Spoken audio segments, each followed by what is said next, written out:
Bonjour à tous les amis, j'espère que vous allez bien. On se retrouve aujourd'hui pour une nouvelle vidéo. Et aujourd'hui, j'ai décidé de vous présenter une voiture qui s'est vendue à plus de 3 millions d'exemplaires en Europe depuis sa sortie en 2007. Et bien aujourd'hui, on va vous présenter le nouveau Nissan Qashqai.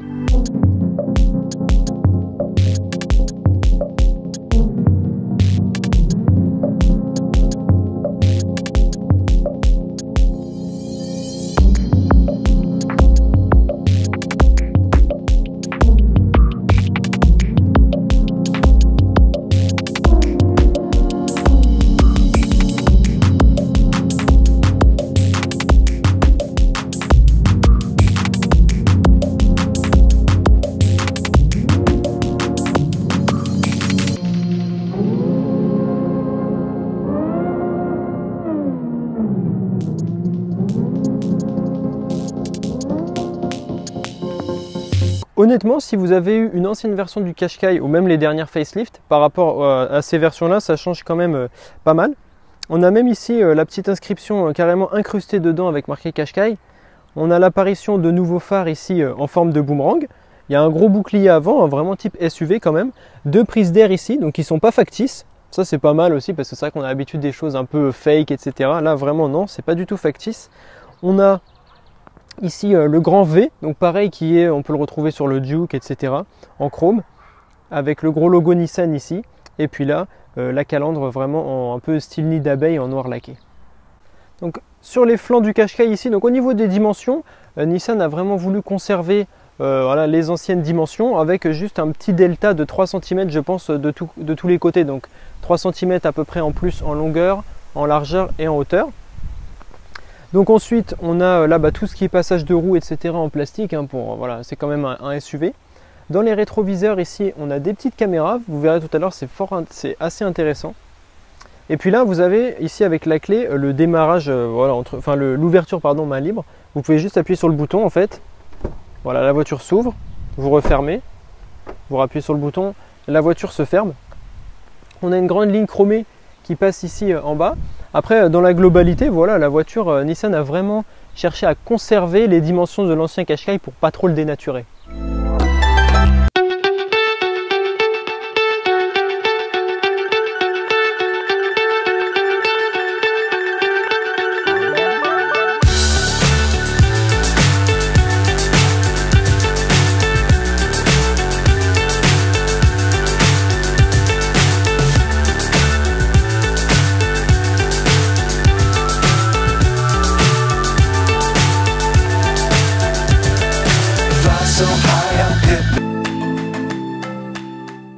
Donc du coup on va commencer maintenant avec la présentation intérieure.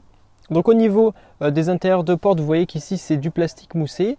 Il y a un peu de simili-cuir surpiqué. Là on a une finition pas mal, alors je ne saurais pas dire ce que c'est, mais c'est un peu style brossé. C'est sympa, je trouve que ça change un peu d'habitude. Vous avez tout ce qui permet de gérer les rétros avec les fenêtres ici. Ensuite à l'intérieur, on a des sièges. Ici aujourd'hui on a une sellerie voilà, grise et noire. Donc les sièges ils sont confortables je trouve. Moi pour ma position de conduite je suis plutôt bien. Le grand volant Nissan en cuir avec les commandes ici de chaque côté. Donc là vous avez tout ce qui sert à gérer voilà, pour passer d'un écran à l'autre. Ici au milieu. Voilà, conso de carburant, etc., etc. Le volume de la radio. Là à droite régulateur de vitesse avec réglage de distance, téléphone, etc. Là les commodos, comme d'habitude, ça ne change pas bien sûr. Et puis après dans l'ensemble c'est plutôt très harmonieux. Ici on a une belle console centrale. Donc on a aujourd'hui, j'ai oublié de le préciser tout à l'heure, mais une boîte mécanique. Donc c'est le N-Connecta en 140 chevaux. Donc là pareil on retrouve ce qu'il y a sur les côtés. Voilà, espèce de petite... On pourrait dire que c'est brossé mais je ne sais pas exactement quelle matière c'est. Donc le sélecteur de mode de vitesse qui vous permet là de passer de Eco, Standard et Sport. Le frein de parking électrique, deux porte-gobelets ici, un rangement ici et puis là aussi un petit rangement. Les commandes ici pour la clim par contre sont restées physiques, c'est pas tactile, donc voilà, c'est le choix que Nissan a fait. Et puis après je vais vous présenter un peu plus en détail les deux écrans qu'on a ici. Donc du coup pour parler un peu plus en détail des écrans, ici on a un écran donc de 9 pouces tactile avec quand même aussi des boutons physiques, notamment on peut faire aussi les raccourcis, etc. depuis ici. On peut retourner là sur la carte directement. Donc je vous montrerai aussi la petite incrustation de l'Apple CarPlay. Vous pouvez, je ne sais pas si à l'arrêt on va voir. Ouais, si à l'arrêt on peut voir aussi, vous voyez les caméras.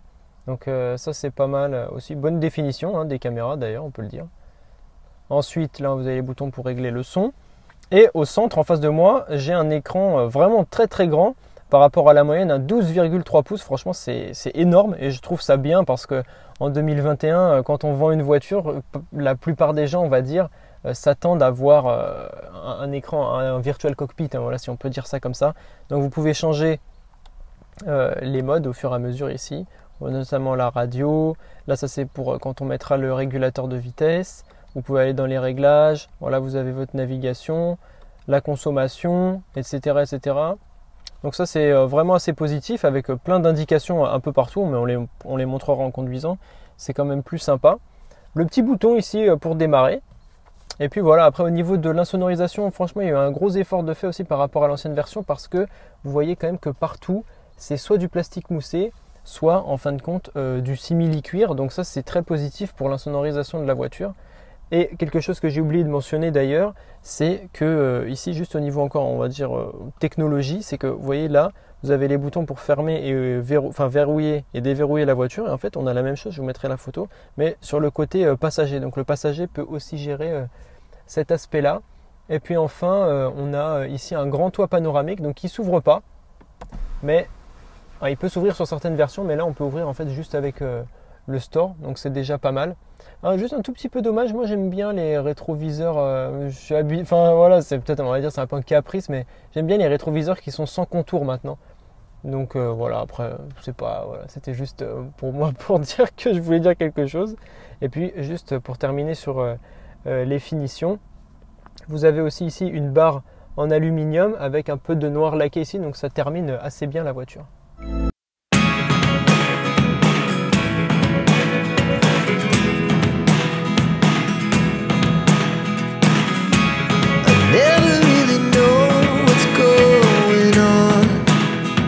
Donc à l'arrière pareil, on retrouve ce mélange de tissu gris et noir. Honnêtement moi j'aime bien les intérieurs en tissu parce que je trouve que je suis pas trop fan des intérieurs cuir. Après voilà, ça c'est le goût de chacun entre guillemets, mais je préfère avoir du tissu perso, c'est plus facile à nettoyer en plus. Mais voilà, les goûts et couleurs de chacun. Les portes elles s'ouvrent presque à 90 degrés. Quand on regarde ici, en fin de compte, pareil je vous ferai la petite incrustation en photo. Quand on regarde ici, la porte s'ouvre vraiment très grand, donc ça c'est un point positif aussi parce que sur certaines voitures on a plutôt l'habitude que ça s'arrête à là, et en fait là avec le Qashqai ça s'ouvre vraiment très grand, vous voyez, presque comme une porte de camion.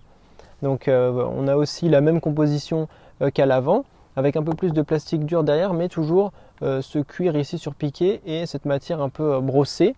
On a des rangements ici derrière les sièges, comme des petites poches un peu, on peut mettre une bouteille d'eau là également. Et puis ici on a la climatisation avec un USB type A et un USB type C. Du coup aussi à l'arrière on a vraiment pas mal de place. Vous voyez que le siège, comme je fais le test à chaque fois, c'est forcément réglé pour une personne de même type, de même gabarit que moi. Donc je suis assez bien. Et vous avez tendance à me dire sur la chaîne qu'on a l'impression que je suis tout le temps serré, mais je pense que c'est la caméra qui fait ça parce qu'en fait dans toutes les voitures je suis plutôt globalement assez à l'aise. Vous voyez que franchement là je suis à l'aise à peu près partout. Donc je pense que c'est un peu l'effet caméra qui fait ça. Et puis bien sûr on peut profiter du grand toit panoramique. On a vraiment l'impression d'avoir plus de place puisqu'il y a vraiment un habitacle très lumineux.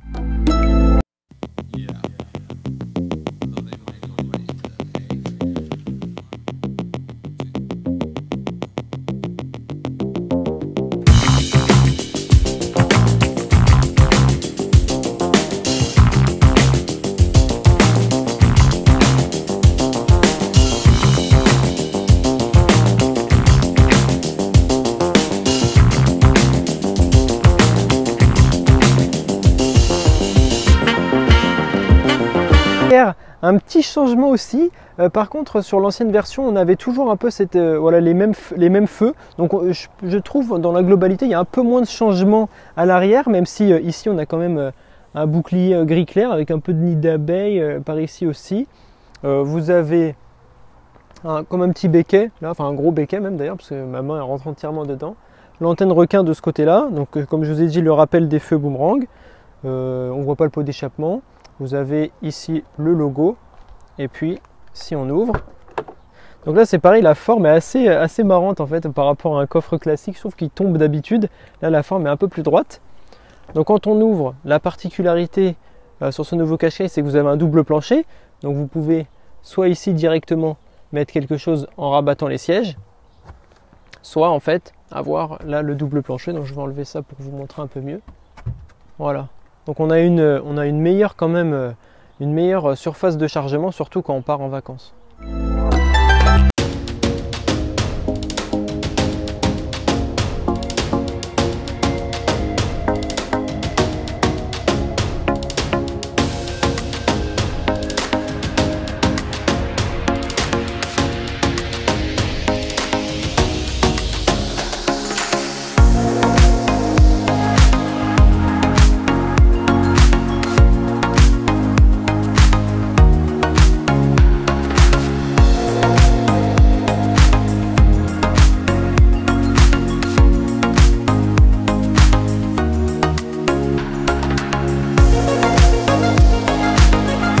Pour la conduite, donc la voiture est vraiment bien sonorisée, le moteur est très silencieux. Donc comme je disais tout à l'heure, on a aujourd'hui une boîte mécanique en 140 chevaux. Au niveau des motorisations, donc on aura plusieurs motorisations disponibles, dont un 140 et un 158 chevaux. Donc celui-ci est en boîte mécanique, pardon, et on peut avoir également en 158 chevaux la boîte automatique, et il est disponible en version 4x4. Au niveau de la fluidité des rapports, parce que moi j'ai plus l'habitude à force de passer des vitesses, mais je trouve que la boîte est assez fluide, hein, voilà. Au niveau des relances, ça va, la voiture est bien, même quand elle est dans les tours, elle fait pas non plus trop de bruit. La sonorisation a vraiment été très bien travaillée. On a donc les cadrans devant nous où on peut mettre plusieurs choses, notamment ici. Avec, une fois que je serai sorti du rond-point, je pourrais vous montrer, voilà. Une fois qu'on met, on peut mettre le régulateur et le régulateur de vitesse pour se caler sur la voiture de devant nous en appuyant ici, vous voyez. Voilà, on peut se caler sur de différentes manières, donc plus ou moins proche de la voiture qui se situe devant nous.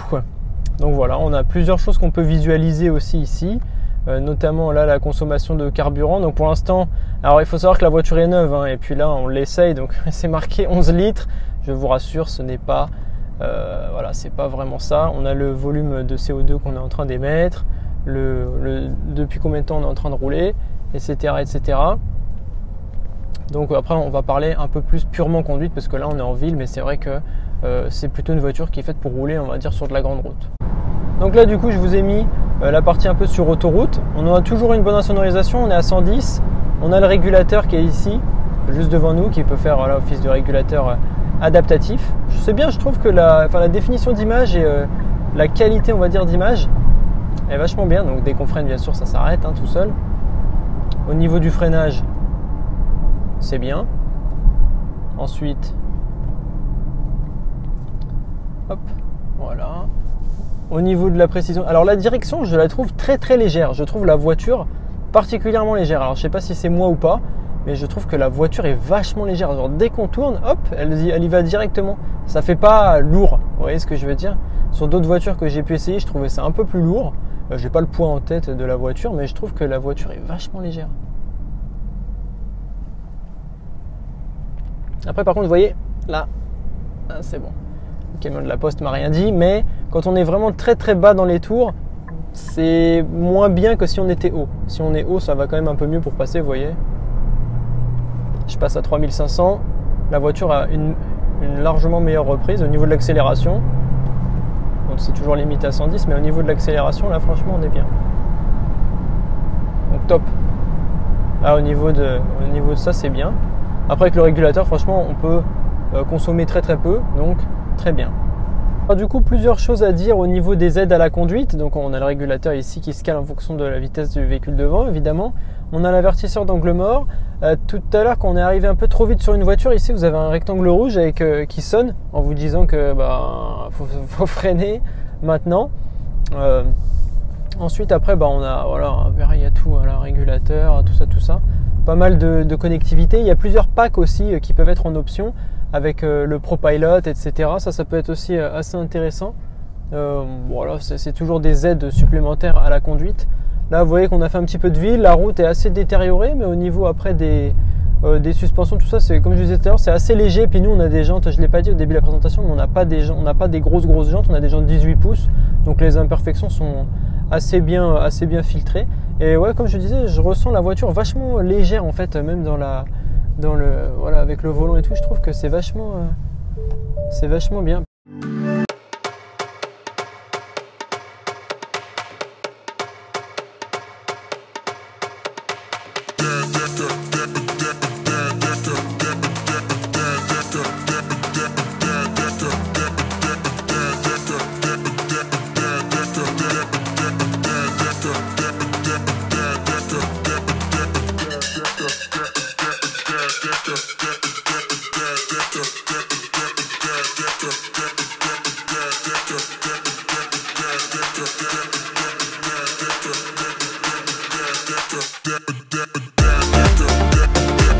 Stationnement de la voiture, vous voyez que là je suis encore avec l'embrayage enfoncé. Si je fais ça et si je lâche tout, en fait le auto hold s'enclenche, c'est à dire que la voiture va pas bouger. Ça c'est bien pour éviter que la voiture sans arrêt elle bouge, etc. Le frein à main n'est pas mis par contre. Bref, quand on passe la marche arrière pour se garer, voilà, vous avez une caméra 360 plus la caméra arrière, donc c'est vachement intéressant parce que vous pouvez vous garer tranquillement. Voilà, la 360, honnêtement c'est vachement utile, surtout que vous pouvez voir en fait aussi à tout moment qu'est-ce qui arrive. Pourquoi, admettons qu'il y ait un vélo ou quelque chose qui arrive sur la caméra 360, vous allez le voir aussi. Ça vous permet d'être peut-être plus efficace. Bon, désolé pour mon créneau pas parfait, mais j'étais en train de vous montrer tout ça. Donc voilà, après là c'est pareil, comme ça vous voyez vraiment les lignes. Ça je trouve ça vachement bien. Et après en plus bien sûr vous avez les bip bip de recul. Donc du coup là je voulais juste vous montrer, en fait je suis dans le menu du tactile, parce que c'est vrai qu'on n'en a pas trop parlé, j'en ai pas trop parlé encore. En fait il y a pas mal de choses qu'on peut régler à partir d'ici, voilà, caméra, etc. Enfin, on peut un peu tout régler, les infos, audio, voilà, il y a plein de choses en fait, il y a des raccourcis ici, à ce niveau là. Donc là je suis sur la carte, si on veut aller voir dans les caméras, en fait ici on peut appuyer une fois, et là vous voyez, si je fais ça par exemple, c'est la caméra qui se situe dans le rétro. Pratique pour éviter de rayer les jantes. Il faut souligner que c'est de la très bonne définition, mais voilà, très pratique pour éviter de rayer les jantes. Et voilà, ça c'est pour mettre la pleine caméra en marche arrière. Alors vous voyez que du coup, là on a le petit schéma de notre Qashqai. Donc on a les deux points d'exclamation parce que les ceintures sont pas bouclées. Mais par contre, si je boucle la mienne, vous voyez qu'il y a un petit tic vert qui va apparaître ici. Et idem pour la porte. L'animation je trouvais assez bien faite. Regardez si j'ouvre ma porte. Comme ça. Et si je la referme, je trouve l'animation vachement fluide. C'était juste pour la petite anecdote, mais voilà, je trouve ça cool. On a plusieurs choses aussi ici au niveau du volant. Avec ça, vous pouvez en fin de compte désactiver, vous voyez, la voie d'urgence, c'est-à-dire quand vous êtes entre deux lignes. Vous pouvez aussi changer le mode d'affichage si vous faites comme ça, vous voyez. Voilà, ça change le mode d'affichage. C'est sympa, c'est assez dynamique aussi, je trouve. On peut le remettre en normal. Voilà, là je suis en mode sport. Après on va faire je vais vous montrer parce que tout à l'heure j'ai dit qu'elle était un peu moyenne dans les reprises à bas régime. En fait j'étais en mode éco, donc forcément c'était un peu plus compliqué. Et après ici on peut gérer la radio. Enfin il y a pas mal de trucs aussi. Aide au conducteur. Là c'est voie, angle mort, frein d'urgence. Et puis du coup vous voyez, attendez, je vais me remettre ici. Je vais y arriver. Voilà, c'est bon. Ici vous avez les différents modes de conduite. Donc si je fais comme ça, voilà, je peux passer standard, éco et sport. Donc je vais mettre en sport et on va aller faire un tour en sport. Donc du coup vous voyez que tout à l'heure je disais regardez quand je suis en mode sport, là si je rétrograde, la voiture elle est beaucoup plus nerveuse. Enfin je trouve qu'elle change quand même pas mal de comportement. Donc effectivement tout à l'heure désolé, mais en mode éco effectivement c'est pour économiser, donc c'était forcément un peu moins rapide. Du coup au niveau de la consommation, il est annoncé pour 6 litres 4 par Nissan. Bon, c'est pas très indicatif parce que la voiture est toute neuve, donc là, au niveau de la conso, je n'ai pas envie de vous dire de bêtises. Je pense que si jamais vous achetez le Qashqai, vous me direz la consommation, parce que là, vu que la voiture est neuve, c'est pas très indicatif, honnêtement, de la consommation réelle, je pense. Ensuite, là, au niveau du prix, donc on a aujourd'hui la version, comme je disais tout à l'heure, donc N-Connecta, 140 chevaux, boîte mécanique. Donc le prix affiché avec on a le pack design sur ce modèle-là, qui est à 750 € chez Nissan avec le toit panoramique plus les les barres de toit. Et du coup, ça c'est à 750 € et la voiture au total, là aujourd'hui, elle est au prix de 35 090 €. Bon, du coup, ma petite conclusion sur ce nouveau Qashqai, c'est une voiture vraiment intéressante pour des trajets du quotidien et même de la route, etc. Je pense que c'est une bonne voiture. Ce que j'aime beaucoup, c'est les deux écrans. Voilà, enfin, je le trouve vraiment, celui-là d'ailleurs, il est tellement énorme. Enfin, je le trouve vraiment super. Il y a pas mal de fonctions.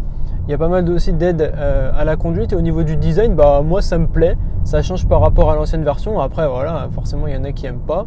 Mais moi c'est une voiture que j'aime bien et que je trouve moderne. Et voilà, elle fait plus futuriste. Je trouve qu'elle apporte aussi un vent d'air frais dans la gamme de chez Nissan, parce que c'est vrai que tous ses concurrents se sont renouvelés. Donc lui aussi avait un peu besoin de modernité. Et puis on a aussi pas mal de nouveautés qui vont arriver, à l'image qui sont déjà arrivées d'ailleurs, comme le nouveau Juke. Là il y a le nouveau Qashqai, ensuite il y aura le Ariya. Donc voilà, il y a un renouvellement de la gamme qui fait que c'est plus moderne, plus dynamique, plus jeune aussi et plus futuriste. Bon voilà, on a terminé l'essai sur ce nouveau Qashqai. J'espère que ça vous a plu. C'est une voiture qui est commercialisée là tout de suite. Donc n'hésitez pas à aller la voir. Elle nous a été prêtée et je les remercie beaucoup par Nissan Chartres, dont l'adresse va s'afficher juste maintenant en bas de votre écran. N'hésitez pas à aller les voir pour essayer ce nouveau Nissan Qashqai qui est dispo à l'essai. Et voilà. Et nous on va se retrouver pour de nouvelles vidéos très bientôt. N'hésitez pas à commenter, partager, liker, donner votre avis comme d'habitude. L'espace commentaire c'est fait pour ça. Et nous on se retrouve bientôt pour de nouvelles vidéos. Allez, salut!